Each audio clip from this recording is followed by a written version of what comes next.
السلام علیکم۔ حضرت فضیل بن عیاض رحمۃ اللہ علیہ کہتے ہیں، حضرت عبداللہ ابن عباس رضی اللہ عنہ نے فرمایا، بروز قیامت ایک نیلی آنکھوں والی نہایت بدصورت بڑھیا جس کے دانت آگے کی طرف نکلے ہوں گے لوگوں کے سامنے ظاہر ہوگی اور ان سے پوچھا جائے گا، اس کو جانتے ہو؟ لوگ کہیں گے، ہم اس کی پہچان سے اللہ کی پناہ چاہتے ہیں۔ کہا جائے گا، یہ وہی دنیا ہے جس پر تم فخر کیا کرتے تھے، اسی کی وجہ سے قطع رحمی کرتے یعنی رشتہ داریاں کاٹتے تھے، اسی کے سبب ایک دوسرے سے حسد دشمنی کرتے تھے۔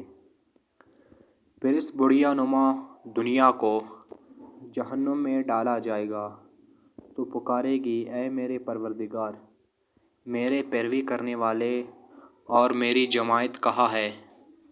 اللہ فرمائے گا، ان کو بھی ان کے ساتھ کر دو۔ امید ہے آپ لوگوں کو ہماری ویڈیو پسند ہوگی، تو پلیز سبسکرائب کریں چینل کو۔